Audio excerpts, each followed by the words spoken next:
Hey everybody, Martin Chuck here for Honma Happy Hour. You know, when I'm in the beach, I want a Corona. But this kind of beach, let's talk about it. We've got kind of a bit of a crusty bunker here. It's a little bit overwatered. You know, the Raven is always in great shape, but this bunker's gotten a bit overwatered, and it's a little bit on the crusty side. So we've got a variety of lies here to negotiate a few of these. So I'm standing on this sand. It's compacted. You can see it's kind of wet. And people always say to me, you know, Martin, my bunkers aren't great, my bunkers are this, they're that, they're whatever. Well, let's hit this little bunker shot. When you are standing on a compacted sand in a bunker, the percussion of impact is going to make the ball respond quickly. You don't need a big swing to make this ball pop out of here. Now there's two pins, obviously the close one and the far one. The close one's a little tricky to get this ball close. The far one, not so much. But I'm going to try to do both here off this bunker that's a little bit firm, a little bit crusty. So we're going to have the ball sort of forward in our wide stance. I look at this kind of like creme brulee, you know, that delicious French dessert. You got to kind of break through that candy crust to get down into the good stuff. Well, in this kind of crusty bunker, a little bit of the same. So I've got the ball forward in my stance. I don't need much energy to get this ball to pop out of here. In fact, I want to just barely get it over the lip and let it trundle onto the green a bit. Let's see if I can do that. It's going to a lot of bounce back from this crusty bunker. Let's see how it goes. You know, and that's not too shabby. It's rolling into the middle of the green, but I probably have 10, 11 feet back to the pin. Not bad. Pretty decent judgment. Now, for those of you at home, you know, I'm using my T-World 60-degree wedge. It's got 8 degrees of bounce on it. I've got the golf ball played forward in my stance.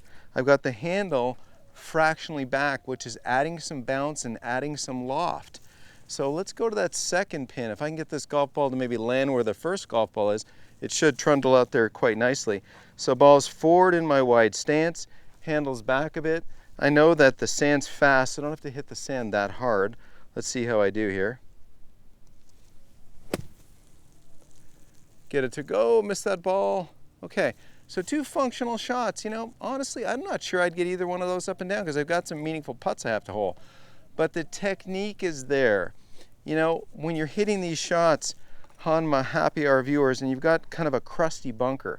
Again, think of the idea of creme brulee. You know, you got to kind of get through that crust a little bit to get to that sand, and you can see how it's kind of moist and damp. But this top part's not too fluffed up. I mean, I could easily go rake this and make it a little bit easier. But again, this situation here, ball forward within our wide stance.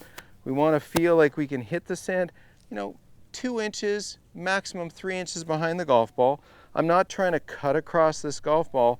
My stance is pretty square. I'll just hit it out of the bunker right here to my left. So my weight's in my lead side. I'm going to leave it there. Hit the sand. Let the sand rush up the club face. Really important to do that. Let's hit one more down the line here. I'm trying to get the sand to go up the face as fast as I can. Let's see if I can hit another one to that second pin down there. Get the sand to get up the face. Again, I'm not aiming left and cutting across it because then I can't get a reliable sense of force into the sand. Let's see how I do on this one here. That's a little bit better. So stop up there. There's a pretty good one just to the back fringe. Anyway, Honma Happy Hour, Martin Chuck here, signing off. When you're in the beach, have a Corona. But if you're in a bunker, some of these little situations and where to put the golf ball, how to hit the sand, going to help you get up and down. Thanks for watching.